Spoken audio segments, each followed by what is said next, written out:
And we're live. Welcome, everyone.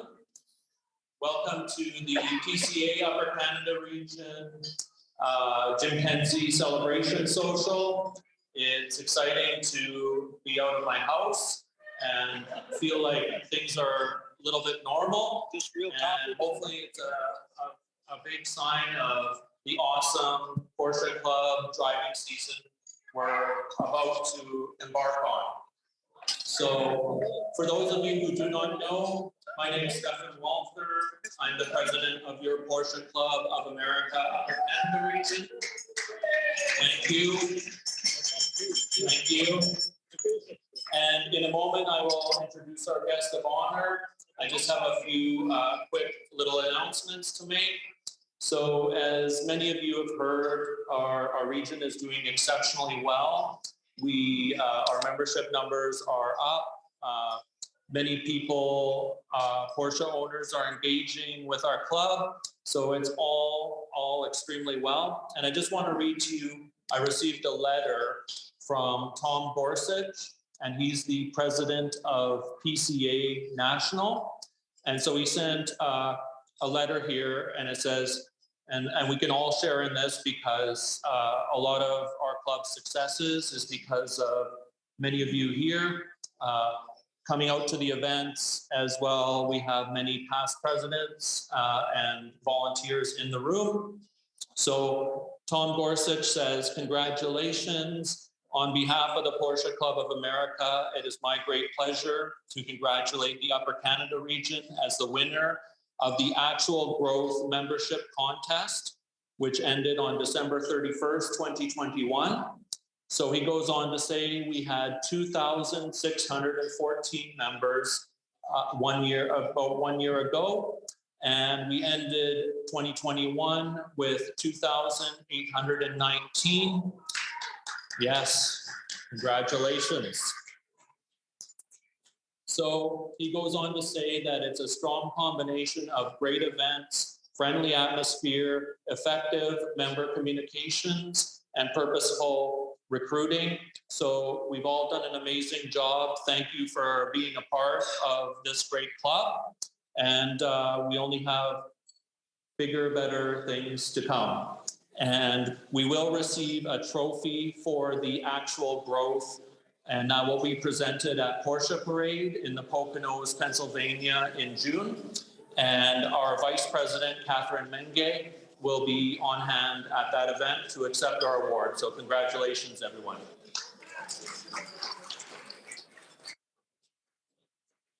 I also want to wish everyone, especially the ladies out there, a happy International Women's Day. It's a special day, and UCR is proud to have many women on our board of directors. Our wonderful host, Dagmar, who you've met. Thank you, Dagmar. Jackie Metcalf is sitting up front here. She's on our board of directors. As well, we have Jill Clements, Andrea Heights, also on our board of directors, and of course our Vice President, Catherine Menge. So lots of volunteers and lots of past presidents, lots of women involved in our club. So you may notice I'm wearing blue and yellow this evening. So we recognize, thank you.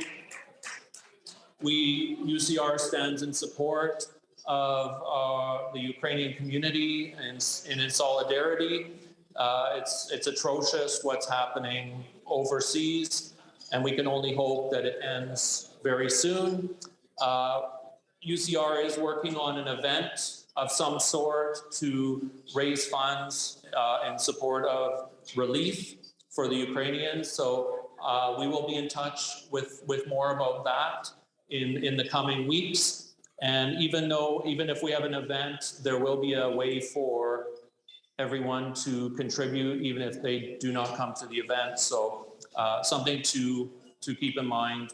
And we really do hope that ends there very soon. And I just also want to mention that when we do have all our club events, it's important to recognize that, there's lots of feelings that get involved.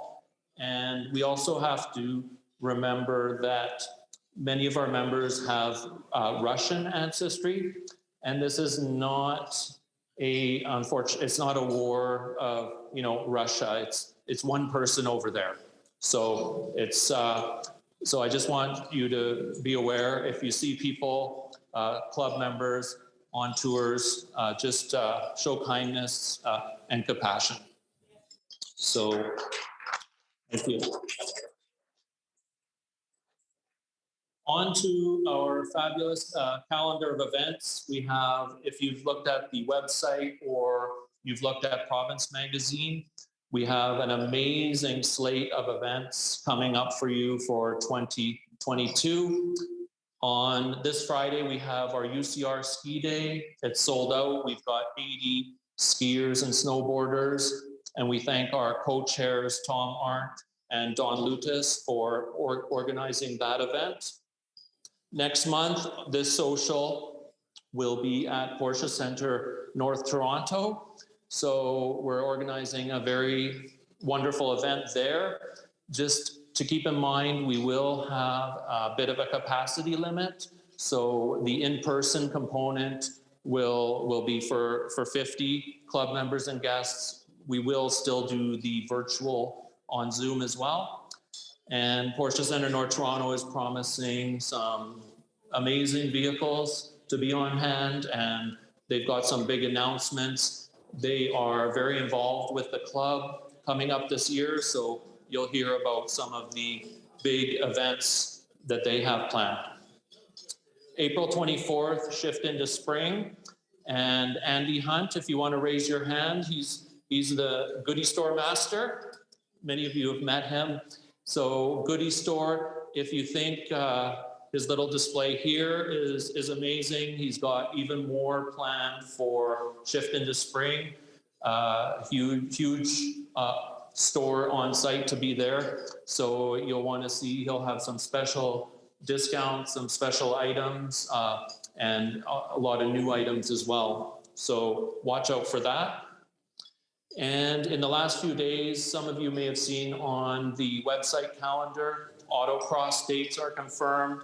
So we have several Sundays throughout the driving season, CAA Center in Brampton, and it's hard to believe spring is just around the corner. April 3rd is the first autocross date. That's less than a month away. So Mother Nature, we need to get rid of those big ice chunks out there. I want to see more Porsches in the parking lot next time. None of these Volkswagens and Chrysler minivans. So we're all getting there. And as well, I know that for many of you, driving tours, extremely popular, and our driving tours chair, Larry Fennell, has been hard at work. We've got, I think it's a record for the past few years, we've got 20 driving tours confirmed. So hopefully everyone will be able to get out on those events. And we still have several in the works, as you probably know, some pop up here and there throughout the season. Driver education, I know many of you are already signed up. We have that happening out at the track starting next month. And our signature events are back. So obviously with the COVID-19 pandemic, you have to restrict people coming. We're a social hobby club, and our signature events are the events where we invite so many people out to them. So they're back this year. We don't have to restrict them. We don't have to cancel them. So we're excited about that. That's shift into spring in April. Annual picnic in June. It's back at Boyd Conservation Area, and we're going to have some new attractions there. We have the Concours d'Elegance. One of our co-chairs, Michael Pullman, is right up front here, and our other co-chair is Kai Vonkum. And that'll be back in Niagara Falls, Fireman's Park. It was such a great venue last year, and we have a couple little surprises up our sleeve for that, so you have to stay tuned for that. Ultimate Porsche Germany trip, that's back on, and as well. And we have one of the ladies of the hour right here, Jackie Metcalf. We have our 25th anniversary Can-Am Challenge Club race, and Jackie's going to say a few words about that. Thanks, Stephanie. Good evening, everyone. I'm really excited to announce that our 25th anniversary Can-Am Club Race Challenge is back this year after 2 years delayed from COVID. We're very excited. July 29th, 30th, and 31st at CCMD. Most sport, as we all know and love it. We're happy the border's open. We expect to have good participation from our American patrons in PCA and US. Come up, as well as our local racers from Ontario, from Quebec, coming from all over. So we're really excited to have the event back on the calendar in 2022. And most importantly, we need volunteers, and we all know it's a volunteer-based event, volunteer-based club. So if you would like to get on the grid, if you would like to help with registration, with you name it, we would love to have your help. So on Club Reg, just like you signed up for this event, there's a page to sign up to be a volunteer. You just put in your name, what you're interested in helping with, your t-shirt size, we'll get you the t-shirt for the event. Then we're happy to have your help. We also have the advanced solo lapping again this year for driver education participants who are in the red and black runners on the Friday and Saturday. And yeah, we're really excited to see you out, or if you're volunteering, or just having us to spectate for your family. Come on out, watch. I've been working this event since I joined the club, which I grew up with the club. So bring your kids, bring your grandkids, come on out and watch. It's a really, really fun weekend. And we thank Proud Motorsports, Proud Porsche, Porsche Environment for being our title sponsor for the event. And we can't wait to see trackside the long weekend in July 2022. Thank you.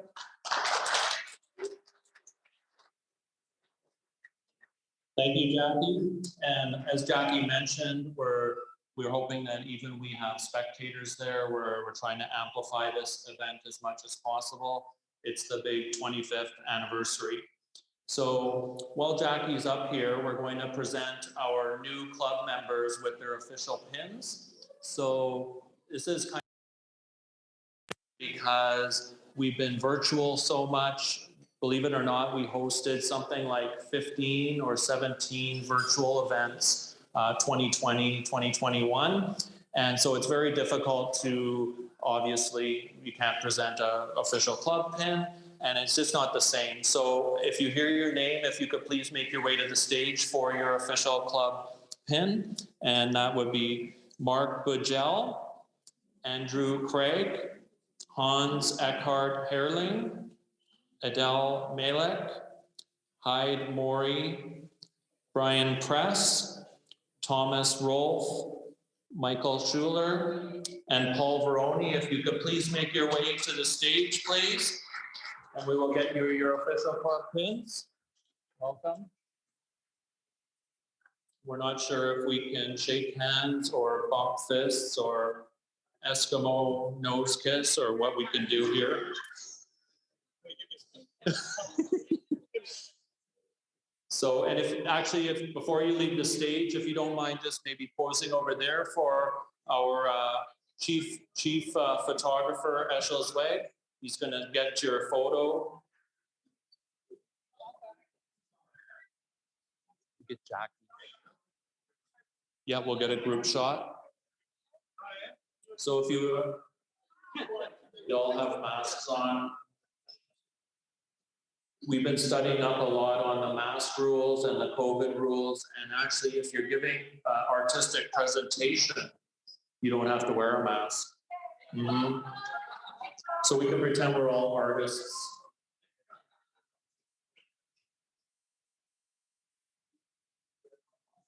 Wonderful. Welcome to the club. And we have another special award to give out here. We have a club member who's not quite new. He's been around for a little while, and he has a very special certificate to get. So he's been president of our club. He's been Enthusiast of the Year for PCA National. And I'd like to invite Odo von Bose up to the stage.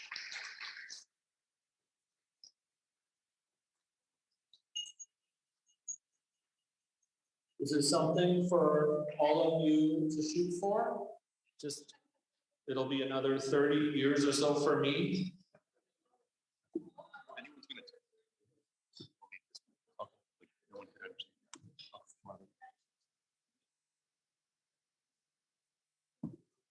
Welcome. I'm Susan. Hi, Susan. This is Bodo's lovely wife, Susan. So thank you for everything, Bodo. You've been an amazing ambassador for PCA and Upper Canada region, and congratulations. Thank you, Kevin.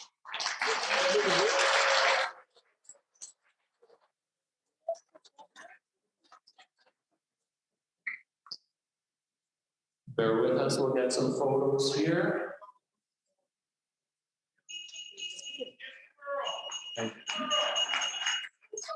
Thank you, Bodo. Did you want to say a few words? 35 years of fun. Thank you. There you go, 35 years of fun. So one other special presentation I want to make before we get off and introduce our VIP guest of honor is the individual, no, Eshel, you don't go anywhere. So I've been communicating with our province team lately, our editor, Dave Walker, our director of communication, Christopher Hebert, who's the mastermind behind the layout and design of your fabulous province magazine, as well as Kai Vonkum. And we all agreed that Eshel, who many of you know, he's at many of our events, that he deserves a promotion.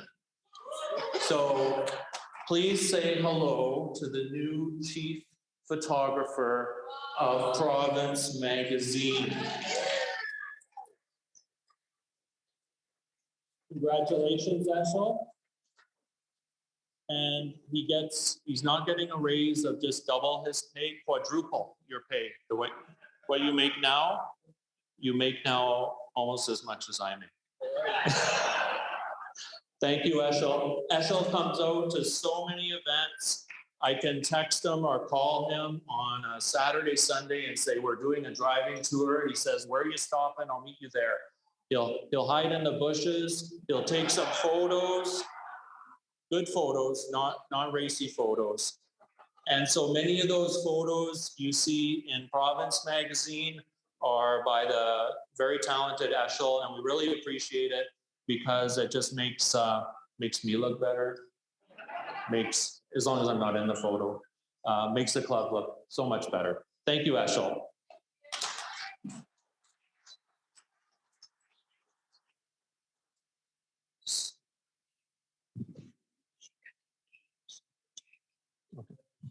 So I also want to thank, just before we head too much further in, I want to thank Dagmar.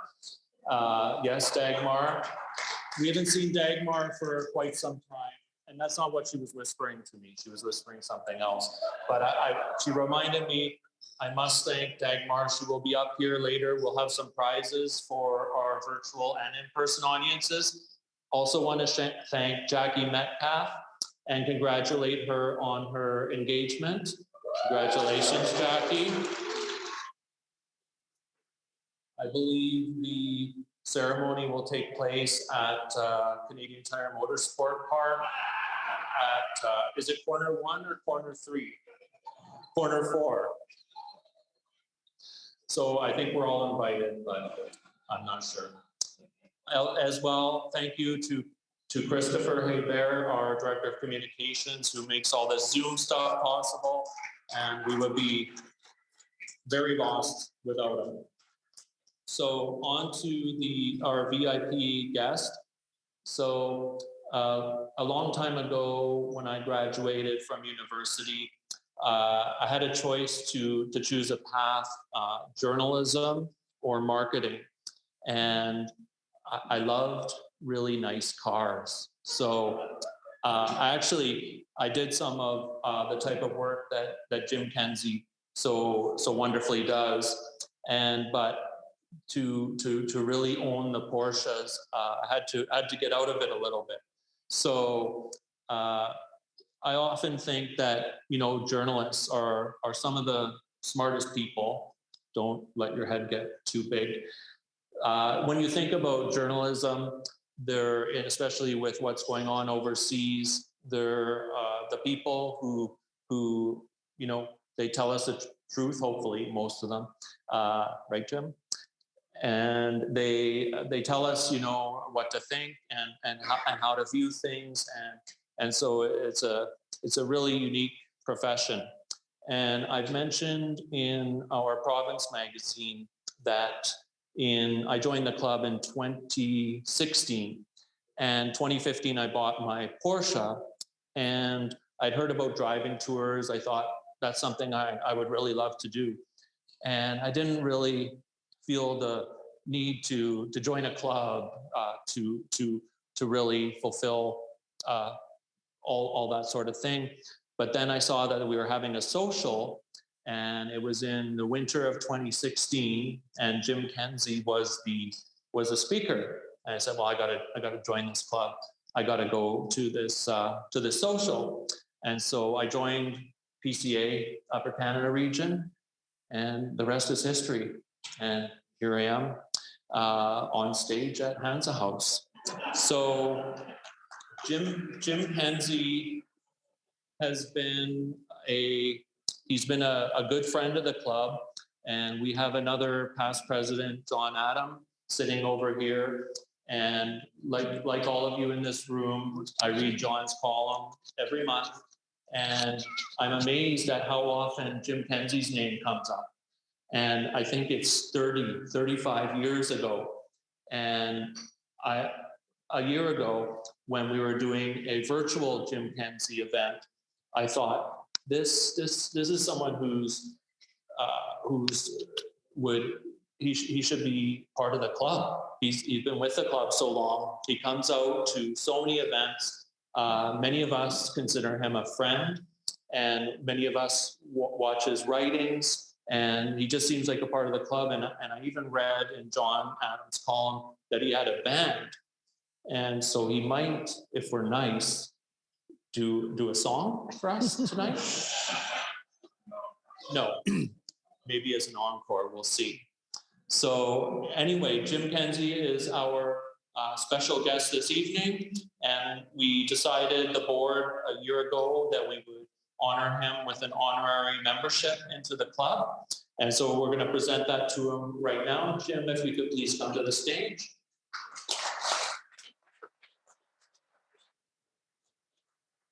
And of course, 1 year ago, it was coronavirus. And so, well, it's still coronavirus, but we were virtual. So we had Jim and many of you tuned into that on the Zoom.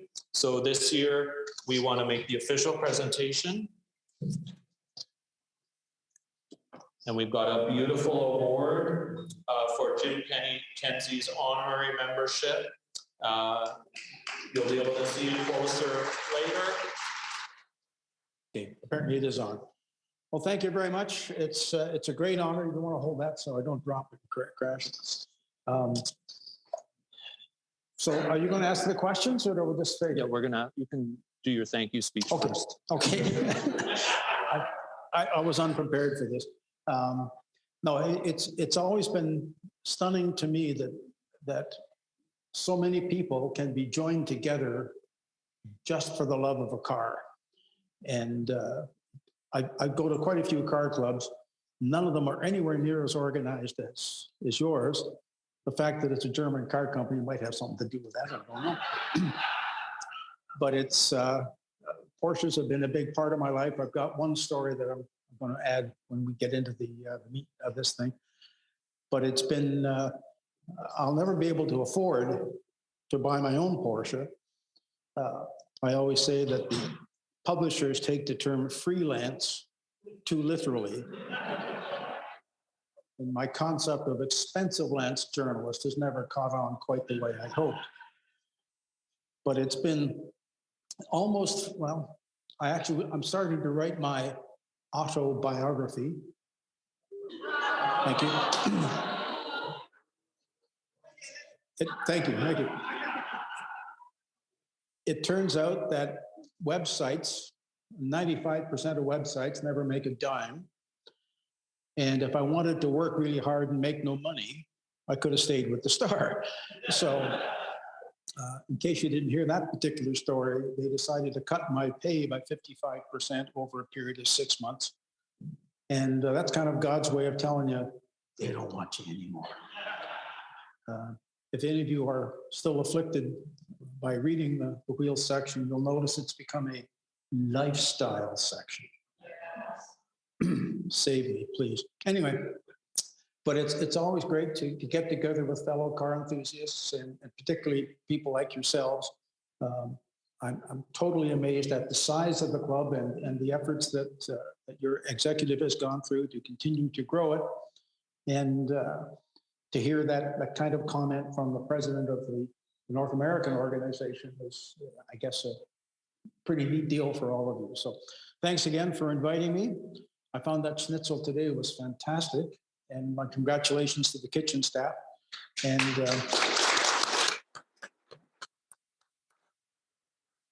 thank you for the kind words and for coming out tonight, and I hope you'll have a lot of fun. So let's get going. I'll go over here. Try to scoot out. So many of you submitted some questions here for Jim, and we're just going to do a little Q&A and see if we can get some really juicy info out of Mr. Kenzie. I'll do the first Porsche drive first. The first Porsche drive? My first Porsche. Okay. Can you tell us about your first Porsche drive? I thought you'd never ask. My father was an executive at the Aluminum Company of Canada, and his secretary was a woman named Inga Boerhofer. You don't get much more German than Inga Boerhofer. And one day she phoned me up, and I won't even try a German accent because that would be an insult to at least some of you. She said, Jimmy, all my friends are going to Mosport. I've got nobody to go with me. I know you like to drive. Would you drive me up to Mosport so I can be with my friends? Sure. Now, Inga was really, I was like 18 at the time. Inga was really old, maybe 26, 27. When you're 18, anybody over 20 looks like your grandmother, right? So she says, we can take my car. So she shows up at my house driving a red 356 coupe. She is 26 years old. She looks like she just stepped off the cover of Vogue magazine. She's spectacularly beautiful. She's wearing this coat of many colors, this massive big hat, and these huge Hollywood-style sunglasses. And she gets to my house. She says, Jimmy, you can drive. What? So I get in to this perfect, bright red 356 Porsche.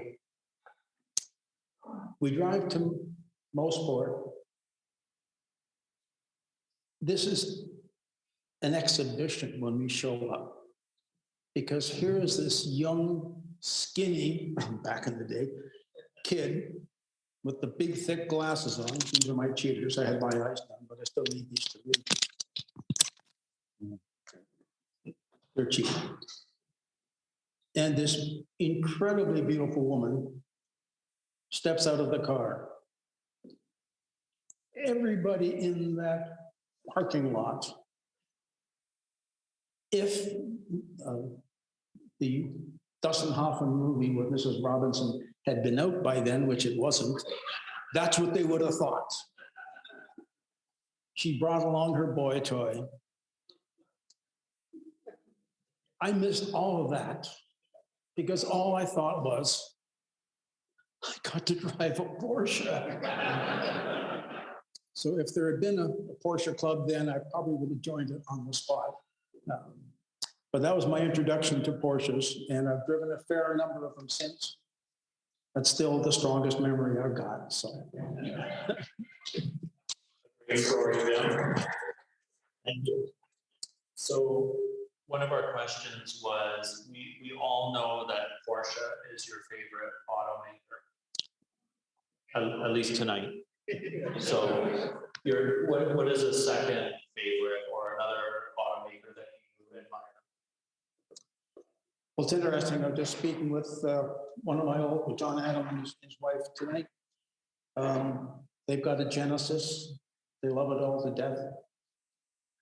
Just today, the reason I was late was I couldn't figure out how to open the gate at the car company that I was taking this Hyundai Kona N Sport back. It's a little 4-door hatchback, 4-wheel drive, 1.6 liter turbo. It's got heated seats. It's got cooled seats. It's got every piece of technology you could possibly want. It probably costs like $35,000. So I figured, Porsches aside, maybe Hyundai should just build the cars. I mean, the Genesis is their top of the line product, but the Kias and the Hyundais and the Genesis products, I don't know what the plural of Genesis is. Genesis? Genocide? Sounds like genocide. It doesn't, that's not the, they're just doing a tremendous job. And I put that down to, not surprisingly, their German influence. The president of the company is Peter Schreier. He was formerly with Audi. He was about 4th on the depth chart in the Audi design department. He was never going to get the top job because there was too many guys ahead of him. And the Germans being fairly hierarchical about things like that. So basically, Hyundai asked him, how much money do you want? And he said, send me all you've got. And he went over to be their chief stylist and ended up being president of the company. And at one point, he hooked up with Albert Biermann, who was the head of the M division at BMW. And he brought him over as the chief engineer. So you got a German guy designing the cars. You got a German guy engineering the cars. How far wrong can you go?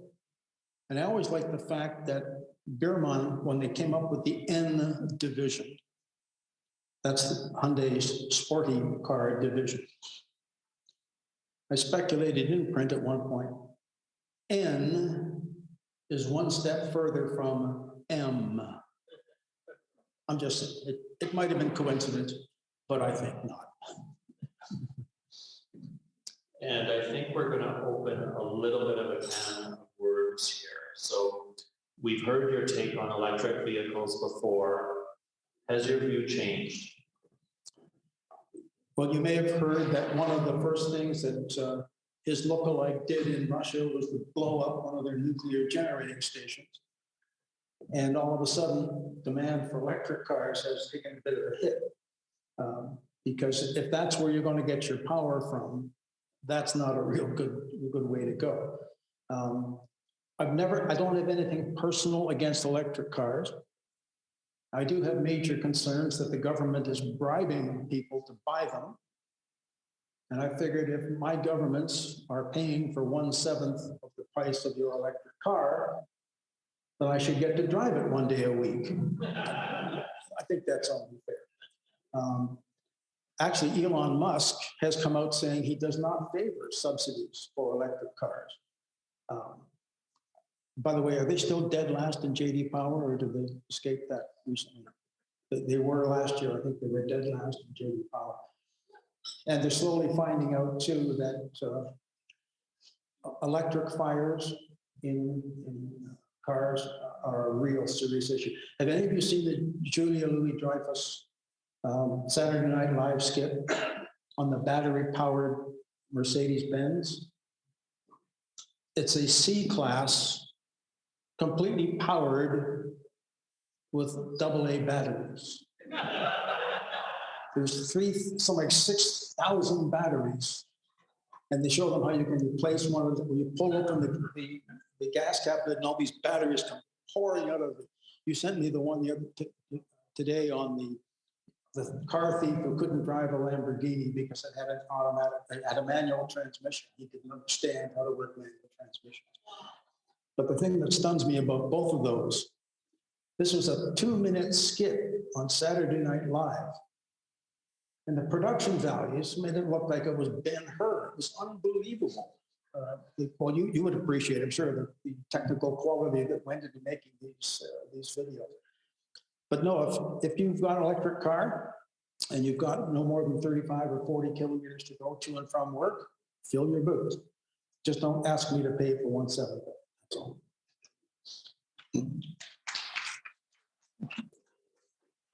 So another question about a particular electric vehicle, Mustang Mach-E. So what do you think about it? And is there a Corvette minivan coming next? I think it's a diesel-powered Corvette minivan, yeah. I can't even say that word. I just put M asterisk, asterisk, asterisk, asterisk, G. I do understand that Bill Ford, who I did meet once, by the way, he was against calling it a Mustang. And he was absolutely right, because it's clearly not a Mustang.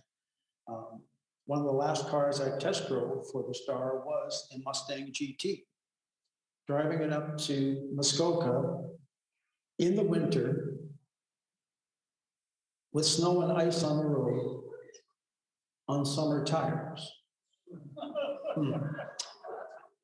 Yeah, that was going down the hill to the resort that we were staying at. That was fairly easy as long as it didn't fall off.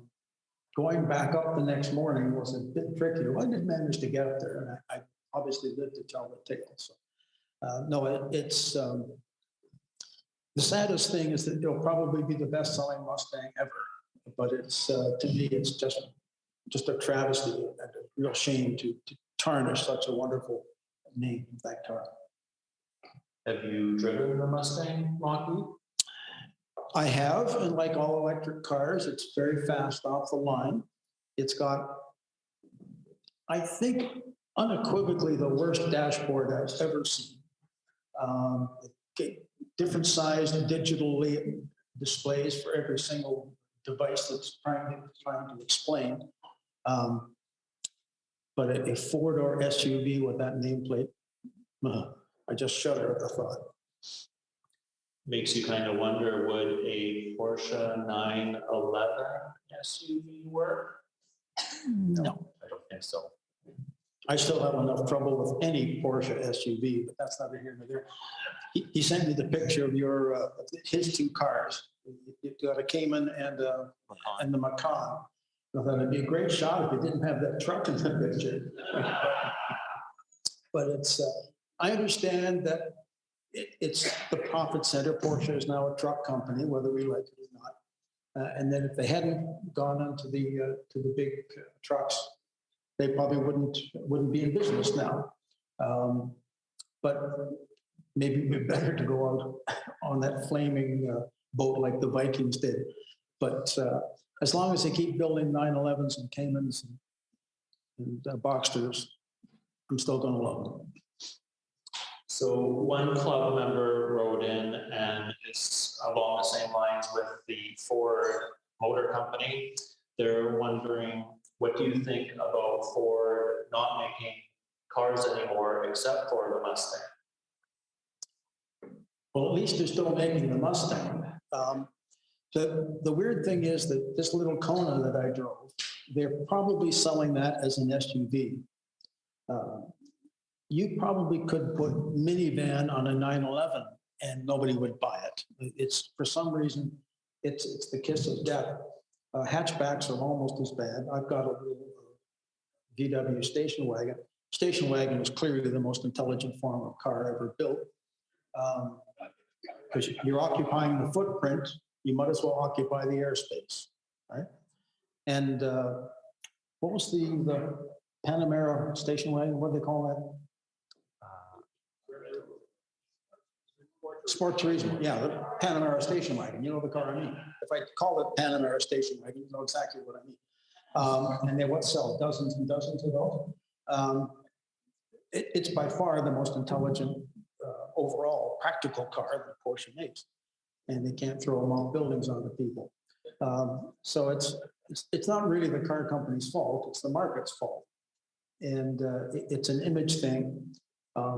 There once was a TV ad for the Chrysler minivan. I don't know if any of you remember this. Showed two vehicles at a stoplight. There was one guy in a very thinly disguised Pontiac Firebird with the old T-bar roof. And there was one of these guys with the massive hair and the shirt down to here and the chest hair and 12 pounds of gold chain around his neck. And he was just looking so cool, man. I'm the coolest guy in the world. And he was kind of sneering at the guy beside him in a minivan who had 4 kids in car seats behind him. And I can't remember the exact wording of the commercial, but the point sort of was, there's a guy driving that very unsexy minivan with 4 kids in it. The guy in the Firebird with all the chest hair and the gold was by himself. So who can get it up and who can't get it up? I'm just saying. I'm sure some Miss Grundy complained about that ad because it only ran for a couple of weeks and then they pulled it. But I just thought that was one of the best ads I ever saw. Another club member was asking, how does it differ for you reviewing an electric car than an internal combustion engine car? Is there different things you look for in particular?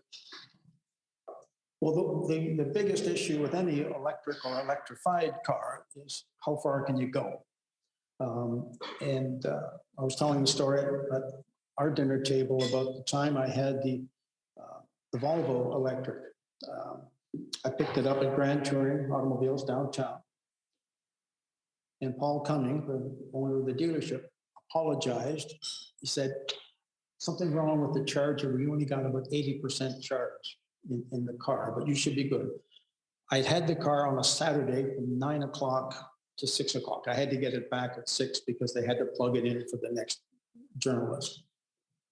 So I figured, well, I can probably get some time. I took some shots of the car. I went out to the hydroelectric station out east of the city and parked it so the car was underneath the hydro wires. Figured maybe that's how cars get charged. They just park and just absorb it. And I ended up in Peterborough because I figured Peterborough's a very big town. It's bound to have some charging stations. So it turns out there was a charging station, 9 plug-in outlets, completely empty, but they were for Tesla only. Tesla, in its wisdom, decided, let's make our charging cable totally incompatible with anybody else's. So if you have any other electric car, you're toast. It's Betacam and VHS all over it. So I got on my phone and said, charging stations, Peterborough, Ontario. The nearest one, Rochester, New York.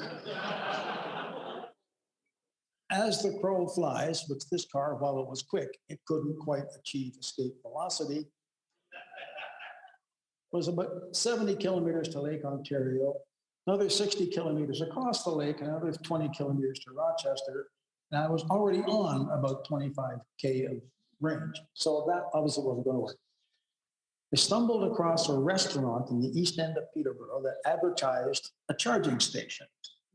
So I drove to that and I searched and I finally found the plug. It was buried in behind some old Honda minivan that somebody had parked in front of it. So I said, can I borrow your charger? I can't get back to front. So eventually we moved that car. I plugged the thing in and I always had to wait for an hour or two because I wasn't going anywhere. And the owner of the restaurant said, that's why we put that charging station in. We figured people would come in and charge their car, they'd come in and order a meal, which is what I did. It was a very good hamburger, gotta say, it was very good. But I still had to get the car back by 6 o'clock. And in the hour and a half I was there, I think it went from about 30K up to about 100K. It was about 150K away. So I figured, well, it's better for them to send a tow truck to Scarborough than to Peterborough. So I'll just head on out. And I was coasting downhill, going like 55K on the 115 highway, which made me very popular. Fortunately, oddly enough, there was a crash on the Don Valley Parkway. Hard to imagine, but. So all the way down from the 401, all the way down to Dundas, where I had to get off for the dealership. I was going about 1 kilometer an hour because it's as fast as you could go. And that it's mostly downhill anyway. So I managed to stumble into the dealership with about 8K of range left. And so that's the issue. If you drive the average trip, various studies have shown that the average drive is about 35 to 40 miles, 50, 60 kilometers. And if that's what you actually do, now where I live, it takes me 50 kilometers to practically get to the highway. And with the prices of housing in Toronto now, more and more people are moving farther and farther afield. So it's getting harder to justify an electric car. A friend of mine who works for the Ford dealership in Guelph, he said when people are asking even about hybrids, he asks them, what kind of driving do you do? Because if you're getting on the highway at 401 near Guelph and driving to Scarborough, a hybrid's not going to do you any good because you're going to be running on battery for about 20K and then you're going to be burning gas anyway. And the extra price you pay, you'll never pay it back. If you're closer to that 35K range, then an electric or a hybrid can be worthwhile. But it really comes down to the economics of it. That's interesting. I have a cousin of mine in Germany, her husband, the company vehicle is a Mercedes hybrid, and he only gets so much electric out of it. And he actually says the vehicle is worse on fuel than the comparable gas model because the batteries are so heavy. So when he's running on just the internal combustion engine, he's burning a heck of a lot of fuel trying to move that big heavy brick through the air. That's true. Yeah, for sure. Another question is, so Porsche gives you the latest and greatest new 911, and here you are in Southern Ontario. Where do you take it other than a track to test its virtues? Well, one of the last cars I tested for the Star was in fact the 911 Turbo S, which is beyond spectacular, I have to say. I found a road not far from my house that's parallel to Highway 6. If you know the town of Puzzlinch, west of here, the road is quasi dead end. It eventually splits off and there's a few houses one way down there, but there's one stretch dead straight, not a soul on it. And I did a few 0 to 100 tests on that, and that worked out pretty well. The most amazing thing to me about that car was how broad its bandwidth was. Lady Leadfoot, who unfortunately couldn't be here tonight, she's not feeling well, not COVID, she's over that. I'm quadruple vaxxed, by the way, I probably got you all beat there. But you can drive the car flat out, hard as you want, take it up to most ports, shut all the nanny systems off, just drive it like the devil's on your tail. Or you can shut everything, put all the nanny systems on, drive it to the grocery store, and it's just as docile as a little kitten. And to me, that's the most impressive thing about that car. I once had a chance to drive a 2.7 RS, which was the very first of the serious race car for the street Porsches. I think that's the right designation. Anyway, it was a very raw elemental car, early 911. And it was brilliant. But Sandra couldn't have driven that and saved her life. So to me, that's the most impressive thing about the 911 is it's increased bandwidth.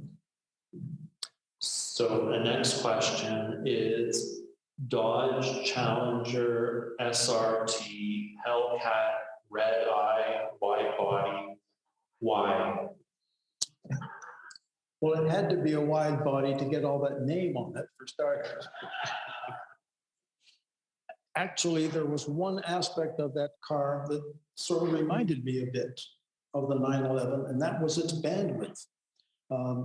It was very fast. It was really supercharged 6.2 liter V8 engine with 790 horsepower, I think, something crazy like that. It's one of those cars when you accelerate the gasket, the fuel, the speedo goes like this and the gas gauge goes like that. But it probably didn't get much more range than an electric car if you drove that. But it still was a car you could drive on a daily basis. Now, my daughter Laura, who still lives with us, she's a veterinarian, but she's cleverly working for the veterinarian that's looked after our cats for 40 years. So she's on 15K from home. She hated the car. She's a pretty good driver, but she hated that car. It was just too much car for her. But it still impresses me how the car makers are making fast cars that are relatively easy to drive. And that one for sure made a statement, for sure, no question. So you mentioned you're working on your autobiography, and not so much the Toronto Star motoring TV. What else do we have to look forward to from Jim Kenzie? Well, this being retired from the Star has freed up. Certainly, I don't have to stay up to 6 o'clock Monday morning to write a column anymore. I still stay up to 6 o'clock, but I don't do anything that productive. As I say, I started on the website, decided that wasn't going anywhere. I figured that the book is probably something I have to write for me. I'm hoping I might be able to sell a few copies to you if I ever get it finished. And it's been a lot of fun recalling all the stories. Driving a Morgan Plus 8 from Thunder Bay to Toronto in December. Again, on summer tires with 12 billion horsepower. The car weighed about 1,200 pounds. Completely unencumbered with anything resembling insulation. I got as far as Marathon, Ontario, which is about 300K from Thunder Bay. I'd also was bringing back a bunch of clothes. My sister-in-law and brother-in-law, they have a son who's a few years older than my son, and they'd given me a bunch of his clothes, Michael's clothes, to take home for Patrick to wear. Oh, pretty good deal. Patrick was the fourth of our kids, the first son, so he didn't get me male-type hand-me-downs, and mine were still a bit big for him. So I got to Marathon, Ontario. I looked like the Bendham, the Michelin Man. I had on every piece of clothing I owned. Big boots, big gloves. I was stomping around like I was a drag racer. But the wind was whistling into every orifice in that car. Maybe you're familiar with Morgans will know that the heater on a Morgan consists of a flap on the firewall, about an inch deep, maybe 4 inches wide. You pull that flap down, and any residual heat that happens to be floating around the engine leaks into the car. That's it. So I was pretty chilly by the time I got to Marathon. I went into a home hardware store, and they had a Morgan winterizing kit, cleverly disguised as a roll of tuck strapping tape, which I proceeded to tape up. Had the side curtain, remember those sliding glass curtains that really minis and British cars used to have? So I taped up the complete passenger side door. If I crashed on the driver's side, it would dive in the car because I couldn't get out. I had Michael's clothing stuffed into every nook and cranny I could find, just trying to get out of that car. I had visions of the headline in hopefully the Toronto Star: "Journalist freezes to death in Morgan outside of Marathon, Ontario." But I did manage to serve. I stopped in North Bay where my nephews and nieces live and got warmed up. But I don't think I've ever been as cold except maybe sleeping in a ger in the middle of the Mongolian desert. But that's another story. Through your driving reviews and your many press trips, do you have a certain press trip that stood out, whether it was because of the country or the roads or the car or the dinner or the drink? Well, I come from a long line of alcoholics and decided that that line would stop with me. So I don't drink. Land Rover used to have some pretty interesting press trips because they'd have a new car every 30 years, whether they needed it or not. So if they wanted any press coverage, they had to come up with pretty interesting trips. And probably the most unusual one was this Mongolian trip. There were two journalists going north to south. I was with Sue Mead, an American from Connecticut. And we went from north to south. We went from the border of Mongolia and Russia, drove across the Gobi. And apparently Gobi Desert is redundant because it's like Mount Fujiyama. Gobi means desert. So calling it the Gobi Desert is like calling it the desert. And anyway, and one of the most memorable parts of that was they had arranged these stops for meals. Now, in the middle of the Gobi, not a whole lot of McDonald's in that part of the world. So we'd stop at a ger, or yurt, as you may have heard, that's the Russian phrase, these portable buildings that the Mongolians build. And when I walked in to that building, there was a cheap transistor radio on the one piece of furniture. They have a chest of drawers. The beds are all laid up around this periphery of the thing, and a fire in the middle with the smokestack. Playing on that radio is I, the only Canadian in the group, was Leonard Cohen singing like a bird on a wire. Okay, Mr. DeMille, I'm ready for my close-up. I mean, how did they plan that? They couldn't have possibly planned that. But the only Canadian in the entire country walked in just as they were playing a Canadian singing a song. So that was a pretty amazing trip. But yeah, it got pretty cold in that part of the country. So that makes a pretty good segue into another question we have is about your band, the name of your band, what kind of music you play. Will you sing for us tonight? Well, our band is called The Complete Works on their Midlife Crisis Tour. Does it still exist? It still exists. We got a gig coming up in June. We probably should change that to The Complete Works on their Senior Citizens Tour, but we've already got the business cards printed up, so we're going to leave it at that. And that's COMPLEAT. As in the complete works of William Shakespeare, the complete works of Geoffrey Chaucer. We are the complete works of rock and roll. And we've written a couple of songs. We play every year for the Corvette Club up in Bolton, Ontario. And we wrote a song for them. I bought you a brand new Stingray, split window 63. Now you come around, signifying woman, I ain't gonna ride for free. Stingray styling now, baby, good God.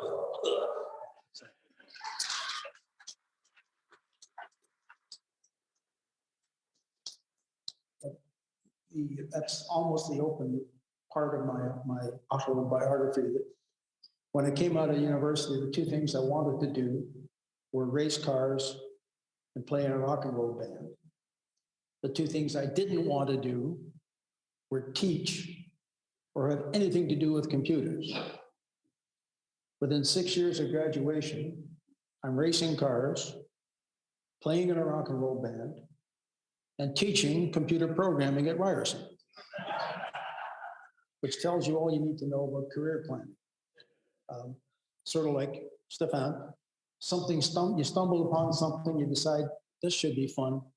I don't know too many people that sort of set out on a course and follow it to completion. You sort of stumble upon something, oh, that was good.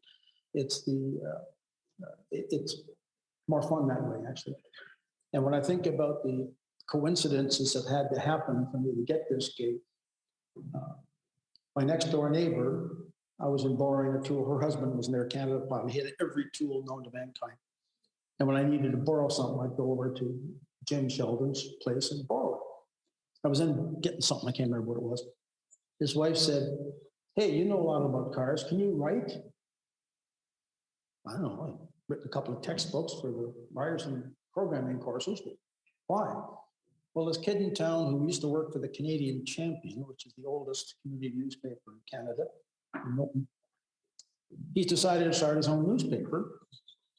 And he figures if he had a car column, it'd be easier to sell ads to the car dealers.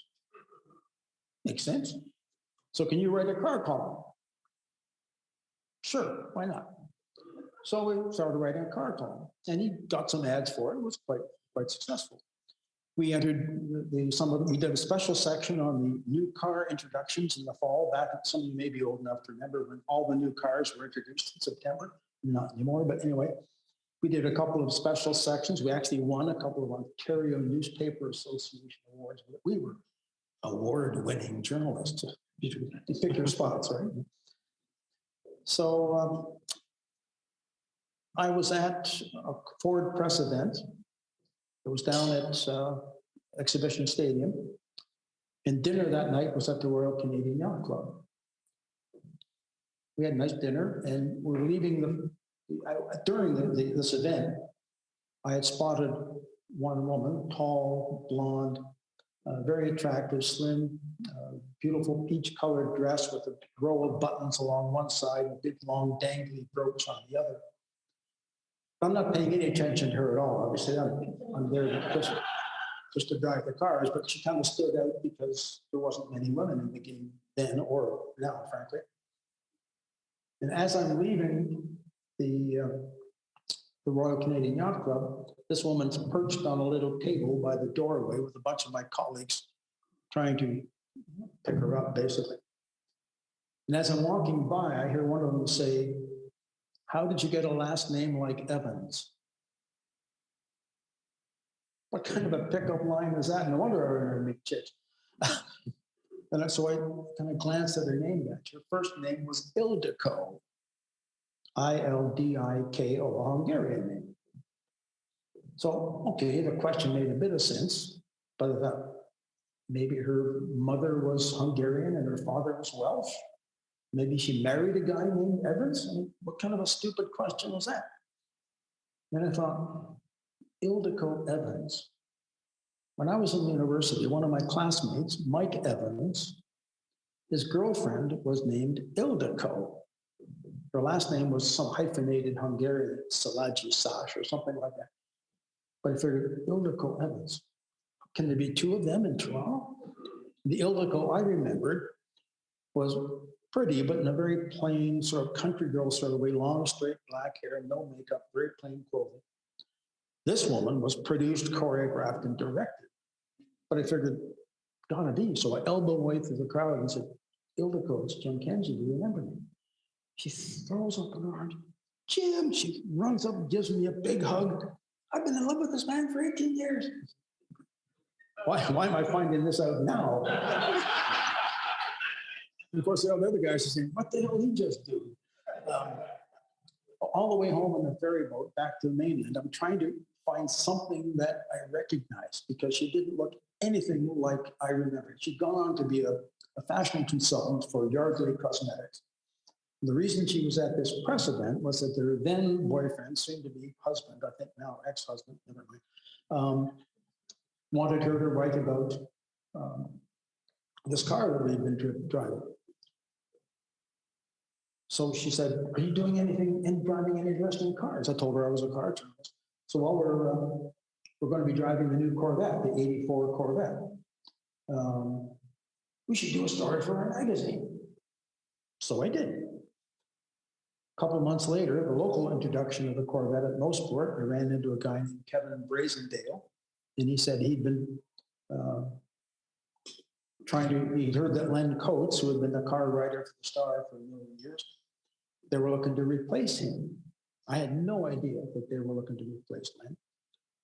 But I called up the Toronto Star, spoke to the guy in charge, Mike Walton was his name, not the hockey player, but it was another guy. And I said, I'd like to apply for the job, Len Coates' job. He says, well, we pretty much made up our mind, but if you want to bring some of your stuff down tomorrow, we'll take a look at it. So I did. You've had job interviews at some point, I presume. Sometimes you think you're talking to your long lost brother. Sometimes you're talking to a cardboard cutout. This guy was an Irish guy without personality. That just doesn't happen, right? I'm getting nothing. My jokes aren't working. Nothing's working. But so I gave him some of my stuff. And he said, we'll let you know. I realized I hadn't made a good impression. I got to take another chance. So I called him up the next day and said, Mike, I realized I didn't give you any references. Oh, that won't be necessary. I'll be a computer programmer the rest of my life. On the Friday, I got a call from another one of the usual suspects, a guy named Bill Vance, and said, congratulations. Why? You got the Star job. How do you know? Well, I called to see if I got it, and they said, no, they're going with you. The next phone call was from Mike Walton saying, we want you to take the Star job. The point of that incredibly long, possibly too boring story, the story that he mentioned that was the one he said, this is what got you the job, was the story on the Corvette that you did for Influence magazine. He said it was technically accurate, but you didn't get all into the details about the cylinder head bolt diameters. You were able to communicate what the car was like to the average newspaper reader. I thought back at that Royal Canadian Yacht Club dinner, if I walked by that table 5 seconds earlier or 5 seconds later, I don't hear the guy make the comment about her name.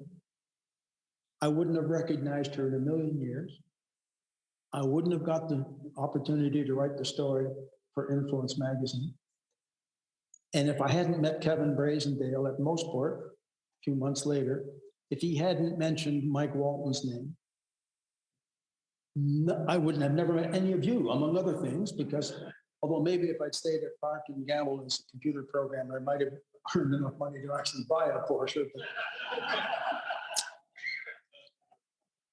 it reminds me of a Stevie Winwood song, which a lot of things happen to do. If you see a chance, take it. I just wrote another chapter. Did somebody get that down? I think I just wrote another chapter. Thanks, Jim. That was a great story. Thank you very much for coming out to our club event. We really appreciate it. Congratulations on the honorary membership. So as part of that, Jim receives our province magazine every month, has been since last year. And I know that because he emails me and tells me what I should improve. It's by far the best car club magazine I've ever seen, and your photography is brilliant. Peter Blakeney, who was a member, and his Boxster was featured 2-3 issues ago, I think. He plays with our band now too. You may or may not know Peter was the bass player for Anne Murray for 25 years. Yeah. If you're bass player for Anne Murray, you're the best bass player in the country, and he certainly is. If you did, any of you see that the special Anne Murray special, the history of her life? Brilliant. Peter's in that here as well. It's a brilliant piece of film. I'm sure you would appreciate that the filming that went into that. So, anyway, thank you so much. Thanks again, Jim. Thank you.